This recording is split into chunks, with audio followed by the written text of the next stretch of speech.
ಸ್ವಾಮಿ ದೇಗುಲ ವಿವಾದ ತಾರಕಕ್ಕೆ, ಶಾಶ್ವತ ಪರಿಹಾರಕ್ಕೆ ಗ್ರಾಮಸ್ಥರ ಆಗ್ರಹ.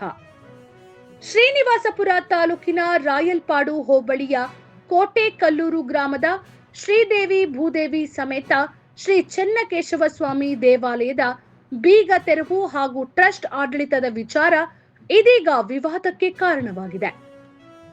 ದೇವಾಲಯದ ನಿರ್ಮಾಣ ಮತ್ತು ಅಭಿವೃದ್ಧಿಗೆ ಕೋಟೆಕಲ್ಲೂರು ಸೇರಿದಂತೆ ಸುತ್ತಮುತ್ತಲಿನ 4 ಗ್ರಾಮಗಳ ಕುಟುಂಬಗಳು ಹಾಗೂ ಅರ್ಚಕರ ಕುಟುಂಬದವರು ಶ್ರಮ ಮತ್ತು ಆರ್ಥಿಕ ನೆರವು ನೀಡಿದ್ದಾರೆ ಎಂದು ಗ್ರಾಮಸ್ಥರು ತಿಳಿಸಿದ್ದಾರೆ.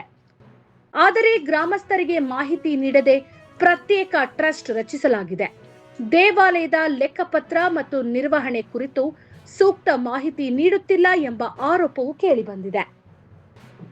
ಈ ನಡುವೆ ನ್ಯಾಯಾಲಯದ ಆದೇಶದ ಹಿನ್ನೆಲೆಯಲ್ಲಿ ದೇವಾಲಯದ ಬೀಗ ತೆರವುಗೊಳಿಸಲು ತೆರಳಿದ್ದ ವೇಳೆ ಸ್ಥಳದಲ್ಲಿ ಬಿಗುವಿನ ವಾತಾವರಣ ನಿರ್ಮಾಣವಾಗಿತ್ತು. ಪರಿಸ್ಥಿತಿ ವಿಕೋಪಕ್ಕೆ ತಿರುಗದಂತೆ ಪೊಲೀಸರು ಮಧ್ಯ ಪ್ರವೇಶಿಸಿ ಮುಂದಿನ ಆದೇಶದವರೆಗೆ ಕಾಯುವಂತೆ ಸೂಚಿಸಿದ ಹಿನ್ನೆಲೆಯಲ್ಲಿ ಬೀಗ ತೆರವು ಪ್ರಕ್ರಿಯೆ ಮುಂದೂಡಲಾಗಿದೆ ಎಂದು ಟ್ರಸ್ಟ್ ಕಾರ್ಯದರ್ಶಿ ಜಿಬಿ ಮುರಳಿ ತಿಳಿಸಿದ್ದಾರೆ. ದೇವಾಲಯದ ವಿಚಾರದಲ್ಲಿ ರಾಜಕೀಯ ಹಸ್ತಕ್ಷೇಪವಾಗದೆ ಅಧಿಕಾರಿಗಳು ಎರಡೂ ಗುಂಪುಗಳ ದಾಖಲೆಗಳನ್ನು ಪರಿಶೀಲಿಸಿ ಕಾನೂನುಬದ್ಧವಾಗಿ ಸಮಸ್ಯೆ ಬಗೆಹರಿಸಬೇಕು ಎಂದು ಟ್ರಸ್ಟ್ ಅಧ್ಯಕ್ಷ ಶಂಕರ್ ಪ್ರಸಾದ್ ಹಾಗೂ ಗ್ರಾಮಸ್ಥರು ಆಗ್ರಹಿಸಿದ್ದಾರೆ. ದೇವಾಲಯದ ಬೀಗ ತೆರವುಗೊಳಿಸಿ ಭಕ್ತರಿಗೆ ಪೂಜೆ ಹಾಗೂ ದರ್ಶನಕ್ಕೆ ಅವಕಾಶ ಕಲ್ಪಿಸುವುದರ ಜೊತೆಗೆ ಟ್ರಸ್ಟ್ ಆಡಳಿತದ ವಿವಾದಕ್ಕೆ ಶಾಶ್ವತ ಪರಿಹಾರ ಕಲ್ಪಿಸುವಂತೆ ಒತ್ತಾಯಿಸಲಾಗಿದೆ. ಸರ್ ನಮಸ್ತೆ ಎಲ್ರಿಗೂ. ನನ್ನ ಹೆಸರು ಮುರಳಿ ಅಂತ, ಕೋಟೆಕಲ್ಲೂರು ಗ್ರಾಮ, ಮಜರಾ ಕೊರ್ಕೋನ್ಪಲ್ಲಿ. ನಮ್ಮ ದೇವಸ್ಥಾನದ ವಿಚಾರವಾಗಿ ನಾನು ಮಾತಾಡಕ್ಕೆ ಬಂದಿದ್ದೀನಿ. ನಮಗೆ ಕೋರ್ಟಿಂದ ಆರ್ಡರ್ ಆಗಿದೆ. ನಮ್ಮ 4 ಸೇರಿರುವಂಥ ಟ್ರಸ್ಟ್ ಶ್ರೀದೇವಿ ಭೂದೇವಿ ಸಮೇತ ಶ್ರೀ ಚೆನ್ನಕೇಶ್ವರ ಸ್ವಾಮಿ ಟೆಂಪಲ್ ಸೇವಾ ಟ್ರಸ್ಟ್ಗೆ ಕೋರ್ಟಿಂದ ನಮಗೆ ಟ್ರಸ್ಟ್ಗೆ ದೇವಸ್ಥಾನ ಆರ್ಡರ್ ಆಗಿದೆ. ಅದನ್ನು ಬಾಗಿಲು ಬೀಗ ಹಾಕಿದ್ದಾರೆ ದೇವಸ್ಥಾನಕ್ಕೆ. ಆ ಬೀಗ ಹಾಕಿರೋದನ್ನು ತೆಗೆಸೋಕ್ಕೆ ಅಂತ ನಾವು ಆರ್ಡರ್ ಕಾಪಿ ತೊಗೊಂಡೋಗಿ ಹೋದರೆ ಪೊಲೀಸ್ ಅವ್ರ ಮೇಲೇನೂ ಬೀಗ ಹಾಕಿರೋರು ಗಲಾಟೆಗಳು ಮಾಡಿದ್ರು. ಕಡೆಗೆ ತಹಸೀಲ್ದಾರ್ ಕಡೆಯಿಂದ ಫೋನ್ ಮಾಡಿ ಪೊಲೀಸ್ಗೆ ನಾಳೆವರೆಗೂ ವೆಯ್ಟ್ ಮಾಡೋಣ ಅಂತ ಹೇಳಿದ್ದಾರೆ. ಈಗ ಅವ್ರು ಏನು ಹೇಳ್ತಾರೆ ಅಂತ ಅದು ಕಾದು ನೋಡಬೇಕಾಗಿದೆ. ಸರ್ ಇದು ಅಲ್ಲಿ ಒಬ್ಬರು KV ನಾರಾಯಣ ಸ್ವಾಮಿ ಅಂತ ಇಂಜಿನಿಯರ್ ಅವರು 2022ರಲ್ಲಿ ಬಂದರು ಅಲ್ಲಿಗೆ ನಮ್ಮ ದೇವಸ್ಥಾನಕ್ಕೆ. ಏನೋ ಸೇವೆ ಮಾಡ್ತೀನಿ ಅಂತ ಬಂದಿದ್ದು ಸ್ಟಾರ್ಟಿಂಗು. ನಮ್ಗೆ ಗೊತ್ತಿಲ್ಲದಿರೋ ಟ್ರಸ್ಟ್ ಮಾಡಿದ್ರು. ಆ ಟ್ರಸ್ಟಲ್ಲಿ ಅವ್ರ ಫ್ಯಾಮಿಲಿ ಮೆಂಬರ್ಸ್ ಬಿಟ್ಟರೆ ಇನ್ನು ಯಾರು 4 ಯಾರೂ ಇಲ್ಲ. ಇದನ್ನು ನಾವು ಅಪೋಸ್ ಮಾಡಿದ್ದಕ್ಕೆ ಅವರು ಈ ರೀತಿ ಅವ್ರವ್ರನ್ನ ಸೇರಿಸ್ಕೊಂಡು ಇದನ್ನು ರಾಜಕೀಯವಾಗಿ ಬೇಳೆ ಬೇಯಿಸ್ಕೊಳಕ್ಕೆ ರಾಜಕೀಯವಾಗಿ ಅವ್ರನ್ನ ಹಿಡ್ಕೊಂಡು ಈಗ ಅದನ್ನು ಈ ರೀತಿ ದೇವಸ್ಥಾನಕ್ಕೆ ಬೀಗ ಹಾಕೋರಿ ಲೆವೆಲ್ ತಂದಿಕ್ಕಿದ್ದಾರೆ. ಅವ್ರ ಹೆಸರಿಗೆ ಬರ್ಕೊಡೋಂಗಿದ್ರೆ ಒಳ್ಳೇದಂತೆ. ಇಲ್ಲ ಅಂತಂದರೆ ನಾವು ಊರನ್ನು ಬೆಂಕಿ ಹಚ್ತೀನಿ, ಆ ರೀತಿ ಮಾಡ್ತೀನಿ, ಗಲಾಟೆಗಳು ಎಬ್ಸ್ತೀನಿ ಅಂತ ಹೇಳಿ ಮಾತಾಡ್ತಾರೆ. ಈಗ ಆಲ್ರೆಡಿ ನಾವು ಕೋರ್ಟಿಂದೆಲ್ಲ ಅವ್ರು ಯಾರ್ಯಾರು ಇದು ಮಾಡಿದಾರೆ ಅವ್ರಿಗೆಲ್ಲ ನೋಟಿಸ್ಗಳು ಕಳಿಸಿದ್ದೀವಿ. ಇದು ಕೋರ್ಟಿಂದನೇ ಆಗಿದೆ. ಅದು ನಿನ್ನೆ ಬಾಗಿಲು ತೆಗೆಸಿಲ್ಲ ಅವರು. ದೇವಸ್ಥಾನ ಕಟ್ಟಿದ್ದು ಶ್ರೀನಿವಾಸಾಚಾರಿ ಮತ್ತು ಅವ್ರ ಮಕ್ಕಳು. ಅದಕ್ಕೆ ಜಾಗ ಕೊಟ್ಟಿದ್ದು ನಾವು. ನಮ್ಮ ಸರ್ವೆ ನಂಬರ್ ಇರೋ ಜಾಗನ ಅವ್ರಿಗೆ ದಾನ ಮಾಡಿ ಕೊಟ್ಟಿದ್ದೀವಿ. ಈಗ ಅದರ ಹೆಸರಲ್ಲಿ ನಾವು 4 ಸೇರಿ ಒಂದು ಟ್ರಸ್ಟ್ ಮಾಡಿದ್ದೀವಿ. ಆ ಟ್ರಸ್ಟಿಗೆ ದಾನ ಮಾಡಿಕೊಟ್ಟಿದ್ದೀವಿ ನಾವು ಜಾಗನ. 11 ಕುಂಟೆ ನಾವು ಟ್ರಸ್ಟ್ ಕೊಟ್ಟಿರೋದು, ಪ್ಲಸ್ 4 ಕುಂಟೆ ದೇವಸ್ಥಾನ, ಟೋಟಲ್ 15 ಕುಂಟೆ ಜಾಗ ಅದು. ಈಗ ಆ ಜಾಗ ಅವ್ರ ಹೆಸರು ಮಾಡ್ಕೊಡದೇ ಇರೋದಕ್ಕೆ ಇವಾಗ ಈ ರೀತಿ ಬೀಗಗಳು ಹಾಕ್ಸೋದು, ಗಲಾಟೆಗಳು ಮಾಡೋದು. ದೇವಸ್ಥಾನ ಕಟ್ಟಿರುವಂತದ್ದು ಅನುದಾನ ಇಲ್ಲ ಯಾವುದು? 4 ಜನ ಸೇರಿ ಕಟ್ಟಿದ್ದೀವಿ. ಚಂದಾಗಿ ಕಟ್ಟಿರೋದು ದೇವಸ್ಥಾನಕ್ಕೆ. ಸರ್ ಅದು 200 ವರ್ಷಗಳ ಹಳೆಯ ಪುರಾತನ ದೇವಸ್ಥಾನ.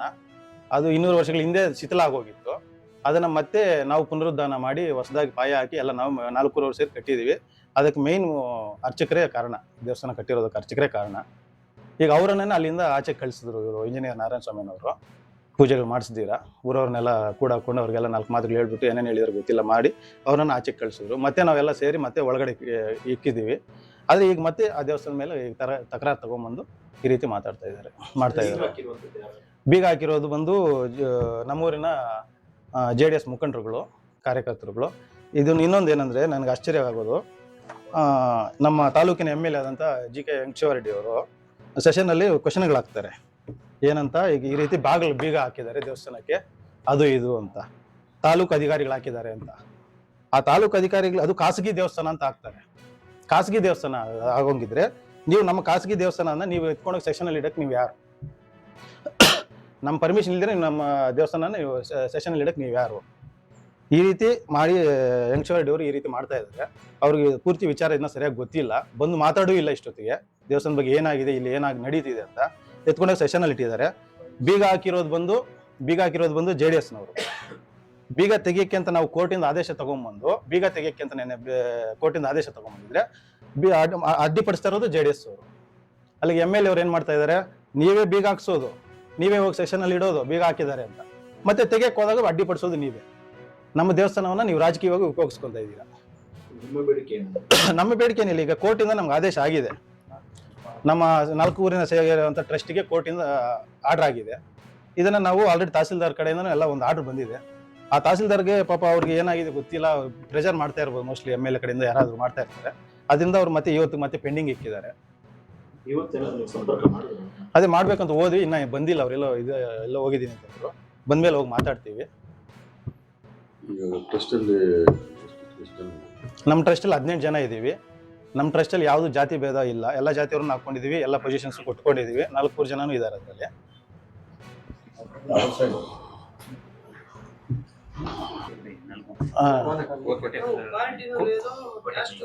ಆಯ್ತು. ಪಕ್ಕದಲ್ಲಿ ಒಂದು 30 ಗುಂಟೆ ಜಾಗ ಇದೆ.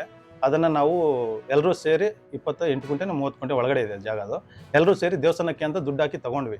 ಅವ್ರು ಇಂಜಿನಿಯರ್ ನಾರಾಯಣ ಸ್ವಾಮಿನವರು ಅವರು ದುಡ್ಡು ಹಾಕಿದ್ದಾರೆ. ನಾವು 4 ಊರವರು ಚಂದ ಐತಿ ದುಡ್ಡು ಹಾಕಿ ಕೊಟ್ಟಿದ್ವಿ, ತಗೋಣ ದೇವಸ್ಥಾನಕ್ಕೆ ಅಂತ ತಗೊಂಡ್ವಿ. ಆ ಜಾಗ ಏನ್ ಮಾಡಿದ್ದಾರೆ, ಅವ್ರ ಟ್ರಸ್ಟಿಗೆ ಇರೋ ಹೆಸರಿಗೆ ಮಾಡ್ಕೊಂಡು ಕಾರ್ಯದರ್ಶಿ ಅವ್ರ ಹೆಸರಲ್ಲಿ ಇಟ್ಕೊಂಡಿದ್ದಾರೆ ಆ ಜಾಗ ಅಂತ. ಅಲ್ಲೊಂದು ಬಿಲ್ಡಿಂಗ್ ಎಬ್ಸಿದ್ದಾರೆ. ಆ ಬಿಲ್ಡಿಂಗ್ VVIPಗಳಿಗಂತೆ ಕಟ್ಟಿರೋದು. ನಮ್ಮ ಹಳ್ಳಿಲಿ ಬಂದು ಅದು ಯಾವ VVIP ಬಂದು ಕುತ್ಕೊಂಡು ಮಲ್ಕೊಂತಾನೂ ಗೊತ್ತಿಲ್ಲ ನಮ್ಗೆ ಇಷ್ಟೊತ್ತುವರೆಗೂ. ಒಬ್ಬರಿಗೆ ಹಳ್ಳಿಯವ್ರಿಗೆ ಯಾರಿಗಾಗ್ಲೂ ಒಂದು ಬೀಗ ಕೊಡಲ್ಲ, ಏನೂ ಇಲ್ಲ. ಮಾತಾಡ್ತಿದ್ರೆ VVIPಗಳಿಗೆ ಅಂತ ಹೇಳ್ತಾರೆ. ಚಂದ ಹಾಕಿ ದುಡ್ಡು ಕೊಟ್ಟಿರೋರು ನಾವು ಹಳ್ಳಿಗಳ ಜನ. ಬಿಲ್ಡಿಂಗ್ ಕಟ್ಬಿಟ್ಟು ನೀನು VVIPಗಳಿಗೆ ಅಂತ ಇಟ್ಕೊಂಡಿದೀಯ, ಅದನ್ನ ಅವ್ರ ಟ್ರಸ್ಟ್ ಹೆಸರಿಗೆ ಇಟ್ಕೊಂಡಿದ್ದಾರೆ. ಆಗಿರುತ್ತೆ ಸರ್, ಒಂದು 90 ಇಂದ 1 ಕೋಟಿವರೆಗೂ ಆಗಿರುತ್ತೆ. ಅವ್ರು ತೋರ್ಸೋದು ನಮ್ಗೆ 9 ಕೋಟಿ ಆಗಿದೆ ಅಂತ ತೋರಿಸ್ತಾನೆ.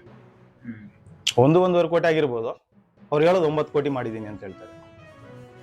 ಅದು ಎಲ್ಲಿಂದ ಬರುತ್ತೆ ಏನೋ ಗೊತ್ತಿಲ್ಲ ನಮ್ಗೆ ಆ ದುಡ್ಡು. ಅವ್ರು ಮಾಡಿರೋ ಟ್ರಸ್ಟ್ ಲೆಕ್ಕ ನಮ್ಮ ದೇವಸ್ಥಾನ ಹೆಸರಲ್ಲಿ ಟ್ರಸ್ಟ್ ಮಾಡ್ಕೊಂಡಿದ್ಯಾ, ಅದನ್ನ ಲೆಕ್ಕ ತೋರ್ಸಪ್ಪ ಅಂದ್ರೆ ನೀವ್ ಯಾರು ಕೇಳಕ್ಕೆ ಅಂತಾನೆ ನಮ್ಮ 4 ಜನನ್ನ ಈ ರೀತಿ ಮಾತಾಡ್ತಾ ಇದ್ದಾರೆ. ಕೊರ್ಕೋನ್ಪಲ್ಲಿ ಗ್ರಾಮ, ಗೋನ್ಪಲ್ ಪಂಚಾಯತಿ. ಇದು ಚೆನ್ನಕೇಶ್ವರ ಸ್ವಾಮಿ ದೇವಸ್ಥಾನ ಅಂತ 4 ಜನ ಸೇರಿ ಕಟ್ಟಿರುವಂಥ ದೇವಸ್ಥಾನ. ಇದಕ್ಕೆ ಆಗಿನ ಅರ್ಚಕರಾದಂಥ ಶ್ರೀನಿವಾಸಾಚಾರ್ಯ ಮತ್ತು ಅವ್ರ ಮಕ್ಕಳು 90 ಪೈಸೆ ಭಾಗ ಅವರೇ ಹಾಕಿ ಮಾಡಿರೋದು. ಇನ್ನು ಮಿಕ್ಕಿದ್ದು 4 ಜನ ಮಾಡಿ ಕಟ್ಟಿರುವಂಥ ದೇವಸ್ಥಾನ, ಕಷ್ಟಪಟ್ಟು ಕಟ್ಟಿರೋದು 4 ಜನ.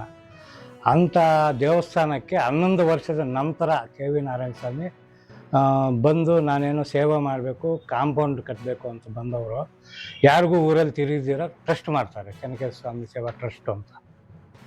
ಅದರಲ್ಲಿ ನಾವು ನೀವೇನು ನಮ್ಮೂರವ್ರು ಯಾರೂ ಇಲ್ಲ, ನಮ್ಗೆ ತಿಳಿದಿರ ಟ್ರಸ್ಟ್ ಮಾಡಿದ್ದೀರಾ, ಅದರಲ್ಲಿ ಏನಿದೆ ಲೆಕ್ಕಾಚಾರ ಅಂತ ಕೇಳಿದಾಗ ನೀವು ಯಾರು ಕೇಳೋಕ್ಕೆ, ನಿಮಗೂ ಇದಕ್ಕೆ ಏನು ಸಂಬಂಧ, ನಮ್ಮ ಟ್ರಸ್ಟು ನಾವು ಹೇಳ್ದಂಗೆ ಕೇಳಬೇಕು, ಅದು ಇದು ನಾವು ಊರವ್ರನ್ನ ಯಾರನ್ನೂ ಮುಂದೆ ಹೋಗೋಕ್ಕೆ ಬಿಡಲ್ಲ. ಒಂದು ಪೂಜೆ ಮಾಡಬೇಕಂದ್ರೂ ಅವ್ರು ಏನು ಮಾಡ್ತಾರೋ ಅದೇ ನಡಿಬೇಕು. ಊರವರು ಮುಂದ್ಗಡೆ ಹೋಗ್ಬಾರ್ದು, ಯಾರಾದರೂ ಬೇರೆಯವ್ರ ಕಡ್ಡಿ ಅನ್ಸಕ್ಕೆ ನೀವು ಪಕ್ಕಕ್ಕೆ ಹೋಗಿ ಅನ್ನೋದು. ಅವ್ರ ಮನೆಯವರು ಅವರೆಲ್ಲ ನಮ್ಮದು ಇದು, ನಾವು ಇದು ಮಾಡಿರೋದು ಅಂತ ಹೇಳೋದು. ಆವಾಗ ಮೊದಲಿಂದ ಕಟ್ಟಿದಾಗ ಅವ್ರು ಇಲ್ಲದೆ ಇರೋರು 2-3 ವರ್ಷದಿಂದ ಬಂದು ನಮ್ಮದು, ನಮ್ಮ ಟ್ರಸ್ಟ್ದು ಅಂತ ಹೇಳ್ತಾರೆ. ಜಾಗ ಬಂದು ನಮ್ಮದು, ನಮ್ಮ ದೊಡ್ಡವರೆಲ್ಲ ಮಾಡಿರೋದು. ನಮ್ಮಪ್ಪ ಅವರು ದೇವಸ್ಥಾನ ಕಟ್ಟೋಕ್ಕೆ ಅವಾಗ ಅರ್ಚಕರಿಗೆ ಅಗ್ರಿಮೆಂಟ್ ಮಾಡಿಕೊಟ್ಟಿದ್ದಾರೆ ಕಟ್ಟಿ ಅಂತ. ಅದಾದಮೇಲೆ ನಮಗೆ ಕ್ರಯ ಆದಮೇಲೆ ನಾವೊಂದು ಟ್ರಸ್ಟ್ ಮಾಡಿ ಅಲ್ಲೇ ಅವ್ಯವಹಾರಗಳು ನಡೀತಾ ಇದೆ ಅವ್ರ ಟ್ರಸ್ಟಲ್ಲೇ. ಅದರಿಂದ ನಾವು 4 ಜನ ಸೇರಿ ಟ್ರಸ್ಟ್ ಒಂದು ಮಾಡಿ ನಮ್ಮ ಹೆಸರಲ್ಲಿ ಇರುವಂಥ ಜಮೀನು ಆ ಟ್ರಸ್ಟಿಗೆ ದಾನ ಮಾಡಿದ್ದೀವಿ. 4 ಜನ ಅನ್ಯೋನ್ಯವಾಗಿ ಹೋಗ್ತಾ ಇದೆ. ಆ ಜಾಗನ ಅವ್ರ ಟ್ರಸ್ಟ್ಗೆ ಮಾಡಿಕೊಡ್ಬೇಕು ಅಂತ ಊರಲ್ಲಿ ಗಲಾಟೆ ಮಾಡೋದು, ಗುಂಪುಗಾರಿಕೆ ಮಾಡೋದು, ಪಕ್ಷಪಾತ ಮಾಡೋದು. ಇದಕ್ಕೆ ಈಗಿನ ಶಾಸಕರು ವಿಧಾನಸೌಧದಲ್ಲಿ ಪ್ರಶ್ನೆ ಮಾಡ್ತಾರೆ. ಅವ್ರ ಕಡೆಯವರು ಗಲಾಟೆ ಮಾಡಿ ಬೇಗ ಹಾಕ್ಸೋದು ಅವರು, ಮತ್ತು ವಿಧಾನಸೌಧದಲ್ಲಿ ಪ್ರಶ್ನೆ ಮಾಡೋದು ಶಾಸಕರು. ಪ್ರಶ್ನೆ ಮಾಡಿ ನಾವು ಕೋರ್ಟಲ್ಲಿ ಹೋಗಿ ಆರ್ಡ್ರ್ ಮಾಡ್ಕೊಂಡು ಬಂದರೆ ಅದಕ್ಕೆ ಅಡ್ಡಿ ಪಡ್ತಾರೆ, ಬಾಗಿಲು ತೆಗೆದಿರ ಶಾಸಕರ ಕಡೆಯವರು. ಶಾಸಕರು ಅದಕ್ಕೆ ಸಪೋರ್ಟು.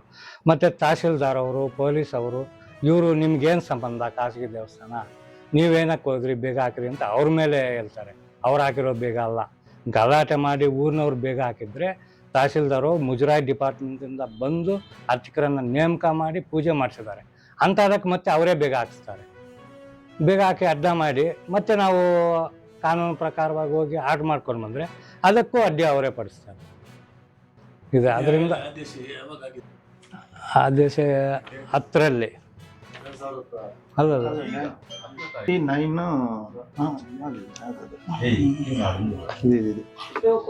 ಫಿಲ್ಲಿಂಗು ಸರ್ ಆದೇಶ ಆಗಿರೋದು 4ನೇ ತಾರೀಕು 8ನೇ ತಿಂಗಳು 2026. ದೇವಾಲಯ ಕಟ್ಟಿದ್ದು 2011. ಇಂಪ್ರೂವ್ ಮಾಡಕ್ಕೆ ಅಂತ ಸ್ವಲ್ಪ ಮಾಡಿದ್ದಾರೆ ಹಂಗಂತ ಹೇಳ್ಬಿಟ್ಟು ನಾವು 4 ವರ್ಷ ಇರೋ ದೇವಸ್ಥಾನ ಕಾಂಪೌಂಡ್ ಕಟ್ಟಿದ್ದಾರೆ, ಗ್ರಾನೈಟ್ ಹಾಕ್ಸಿದ್ದಾರೆ, ಇಲ್ಲ ಅಂತ ಹೇಳಿಲ್ಲ ನಾವು. 4 ಜನ ಮಾಡಿದಾರಲ್ಲ, ನಿಮ್ಮೊಬ್ಬರಿಗೆ ಯಾಕೆ ಬೇಕು ದೇವಸ್ಥಾನ? ಏನಿದೆ ಅದರಿಂದ ನಿಮ್ಗೆ ಲಾಭ? ಏನು ವ್ಯವಹಾರಗಳು ನಡೀತಾ ಇದೆ ಅದರಲ್ಲಿ? ಅದರಿಂದ ನೀವು ಏನು ಮಾಡ್ಬೇಕಂತಿದ್ರ? ಊರಲ್ಲಿ ಗಲಾಟೆ ಮಾಡಿಸಿ ಬೆಂಕಿ ಬೀಳ್ಸೋದು, ಅದು ಇದು ಮಾತಾಡೋದು ಎಲ್ಲ ಮಾಡ್ತಾರೆ. ಕೋಟಿಗಳು ಅಲ್ಲಿ ಇಲ್ಲಿ ಕಷ್ಟಪಟ್ಟು ವ್ಯವಸಾಯ ಮಾಡೋರು ಕೋಟಿ ನಿಮ್ಗೆ ಎಲ್ಲಿ ಟ್ರಸ್ಟಿಂದ ಮಾಡೋದು? ಕಷ್ಟಪಟ್ಟು ಕಟ್ಟಿರೋ ದೇವಸ್ಥಾನ ಊರಿನ ಅಲ್ವಾ? ನೀವೇನು ಮಾಡಿಲ್ವಲ್ಲ, ನೀವೇ ಹೇಳಿದಿರ, ಅದು ರೆಕಾರ್ಡ್ ಇದೆ, ಆಡಿಯೋ ರೆಕಾರ್ಡ್. ನಾನೇನು ಕಟ್ಟಿಲ್ವಲ್ಲ ದೇವಸ್ಥಾನ, ಊರ್ ಜನ ಅಲ್ವಾ ಕಟ್ಟಿರೋದಂತ ರೆಕಾರ್ಡ್ ಇದೆ ನಮ್ಮ ಹತ್ರ. ರೆಕಾರ್ಡ್ ಇಲ್ಲದೆ ಇದ್ರು 4 ಎಲ್ಲ ಹಳೆ ದೇವಸ್ಥಾನ ಯಾವ ವ್ಯಾಪ್ತಿಯಲ್ಲಿ ಯಾರ ವ್ಯಾಪ್ತಿಯಲ್ಲಿ ಸರ್? ಶ್ರೀನಿವಾಸಾಚಾರ್ ಮತ್ತು ಅವ್ರ ಮಕ್ಕಳು ಅವರು ಭಿಕ್ಷೆ ಬಾಡಿ ಪೂಜೆ ಮಾಡ್ತಾ ಇದ್ದಿದ್ದು. ಮೊದಲು ಯಾರು ಕಾಣಿಕೆ ವಾರಕ್ಕೊಂದು 100 ರೂಪಾಯಿ ಕಾಣಿಕೆ ಹಾಕೋರಿಲ್ಲ. ಊರೂರು ಹೋಗಿ 4 ಜನ ಊರು ಹೋಗಿ ಭಿಕ್ಷೆ ಬೇಡಿ ಊರಿನ ಜನ ಹಾಕಿರುವಂಥದ್ದು, ದೇವ್ರಿಗೆ ನೈವೇದ್ಯ ಮಾಡಿ ಅದರಲ್ಲಿ ಮಿಕ್ಕಿರೋದು ಅವ್ರು ತಿಂದು ಕೂಲಿ ಕೆಲಸ ಮಾಡಿ ಬದುಕಿರೋದವರು. ಏನೋ ದೇವ್ರು ಒಳ್ಳೇದು ಮಾಡಿದ್ದಾರೆ. ಅವರು ಶ್ರೀನಿವಾಚಾರ್ಯ ಅವ್ರ ಮಕ್ಕಳನ್ನು ಕೇಳಿಕೊಂಡು ನನ್ನ ದೇವಸ್ಥಾನ ಇಂಪ್ರೂವ್ಮೆಂಟ್ ಮಾಡಬೇಕು ಅಂದಾಗ ಅವ್ರ ಮಕ್ಕಳು ಬಂದು ಊರಿನ ಜನರನ್ನು, ದೊಡ್ಡ ಮನುಷ್ಯರನ್ನು ಕೂಡಾಕಿ ಅವರು ಕೈಲಾದಷ್ಟು ಒಂದು 89% ಅವರೇ ಬಂಡವಾಳ ಮಾಡಿ ಮಿಕ್ಕಿದ್ದು ಊರು ಜನ ಎಲ್ಲ ಸೇರಿ ಮಾಡಿರೋದು. ಆವಾಗ ದುಡ್ಡಿಗೆ ಕೊರತೆ ಇದ್ದ ಪಕ್ಷದಲ್ಲಿ ಕಚ್ಚಾ ರಸ್ತೆ ಇತ್ತು. ಬೆಡ್ಡಿಂಗ್ಗೆ ಜಲ್ಲಿ ಕಲ್ಲು ಬೇಕಾದರೆ ಆರಿಸಿದ್ದಾರೆ. ಬೆಡ್ಡಿಂಗ್ ಕಚ್ಚಾ ರಸ್ತೆಯಲ್ಲಿ ಎದ್ದೇಳಿರೋ ಜಲ್ಲಿ ಆರಿಸಿ ಬೆಡ್ಡಿಂಗ್ ಮಾಡಿರೋದು. ಅಷ್ಟು ಕಷ್ಟಪಟ್ಟು ಮಾಡಿರೋದು ಊರ ಜನರು. ಆ ದೇವಸ್ಥಾನ ಅವ್ರಿಗೆ ಅದೇನಕ್ಕೆ ಬೇಕೋ ಅದೇನೋ ನಮ್ಗೆ ಗೊತ್ತಾಗ್ತಾ ಇದೆ.